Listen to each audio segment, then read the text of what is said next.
All right, I'm on like take 5 or 6 in trying to start this video today, so it'll be amazing if we get through it. Today I want to talk to you about women having difficulty having an orgasm. Okay, I said it. Specifically for those of you that are in relationship with a woman who's having that difficulty. Okay, there's various things that impact this, and it's probably going to be a series of videos, but today let's get through a couple. So one of the first is shame and guilt. Everybody in the culture, in our human species right now, is affected by the history of sexual repression and the shame and guilt that we've held as a collective. So we want to understand that that's what we're swimming in. We're swimming in either like wild, openness, free sex, anything goes, to the other side, total repression, and then like, no, that's not even a human need, or that's extremely bad, go to hell, like there's this continuum, right? So, and then we're existing anywhere along this continuum at any given time. So when you get into a relationship and when you're getting naked with somebody, everything comes up. Do you have shame and guilt around your body? Do you feel comfortable in your body? Do you have shame and guilt around being naked? Do you have shame and guilt around pleasure? Or like what I mean by this shame and guilt is like, is there a belief that says, you're not really allowed to feel pleasure? You should be spending your time working. Or is it okay to spend time feeling good?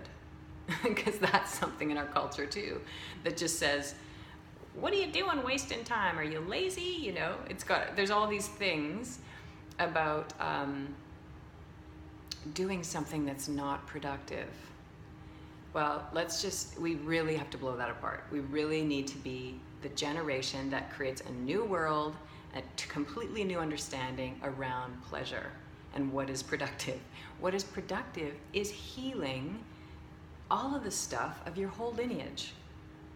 What is productive is like opening this amazing vessel to actually feel the massive potential, beauty, love that you are.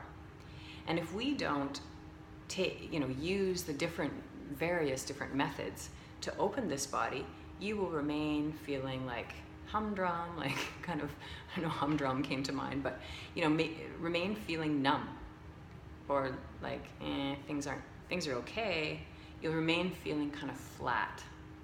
And that is not what you want, nor is it what you deserve, nor is it your human potential. So sex and pleasure is one of these things that can like really open us up. But we have ideas from the culture that still says, is that productive? Like, should you be laying around in bed for a few hours with someone? So we can have stuff come up around that, as well as all the stuff around our bodies. If one of your parents or grandparents or a caregiver was ashamed of their own body and was like, give me my privacy, if you ever saw them naked, or stay out of the room, something like this, or if you were ever naked, covering you up really fast, those subtle things make us as children do this. Or not, even without your hands, it just makes the child go. It's a slight breath in, it's a holding, it creates a barrier, and that is a tension then that you carry the rest of your life. Until you undo it consciously, right? So we gotta undo that stuff. And the reason I bring this whole thing up is to just try to give a bit of example around how many layers like that there are. So you're with a lover, and she's having difficulty having orgasm. There's potentially all sorts of stuff. So I invite you to just inquire. I invite you to really open up conversation. Like, ask her, was sex ever talked about in your family? Or do you think that you carry shame and guilt around sex? Or, we're from the religion, or from your parents, or from the culture? Open up those conversations so you can look at it for yourself, and you can facilitate her opening to that awareness as well. And you're basically establishing a safe place between the two of you. She's going to trust you more. She's going to know that I can share about this stuff, one thing, but it just enhances intimacy to have these sorts of conversations. So any way that you can support each other in unearthing these completely destructive, unhelpful beliefs, if we want a good sex life, they're just super detrimental. So that's one thing, facilitating conversation and opening up around the shame and guilt. And usually shame and guilt is so deep that at some point you'll need some support, like whether that's a counselor, some sort of healing, some body work. There's so many ways to move stuff through our body. Sound, movement is awesome. Medicines, So we all have to do that work because we don't want that anymore, right? Like we know the future can be different, and we know that we are built for feeling good, feeling pleasure. So if that's happening for your partner, one thing is talking about it. The other thing is that so many women carry significant trauma. Now, trauma, again, is on a continuum, right? Somebody might have been like extremely abused by a parent. That's the worst. I mean, I can't really say that, but that's one of the hardest to get past. And then there's rape, and there's assault, and then there's, being molested by a caregiver early on, or a sibling, or some other family member. Was it one time? Was it 50 times? Everything, depending on the experience, impacts the depth that it sits in the body. And a woman might say, oh no, I've never experienced trauma, which is awesome, like that's great. And she may not be aware, if she's having difficulty having orgasm, she may not be aware that there are other like smaller traumas, like having unwanted touch, having unwanted attention that caused her as a child or an adult to go, to kind of cringe and back away. And it's this cringing pattern and backing away, and or just being hard and like, fuck off. Like, whereas women have developed that as well to try and defend from what felt like unsafe or unwanted attention. So that's another thing that just builds up like layers. Imagine how many of those experiences there might have been. It builds up these layers of tension that are in the way from, again, this deep relaxation and surrender required for certainly a full body orgasm anyway. Now we can have these small genital orgasms. A woman might be able to have orgasm when she's masturbating, but when she's in relationship, it's going to mirror everything that she's experienced, and she's up against like, do I trust this person? Do I trust this person? Do I want to let go? Do I want to let go? Can I let go? Everything in my past says no, don't let go. Pull back rather than come forward with an open heart, or relax with an open heart.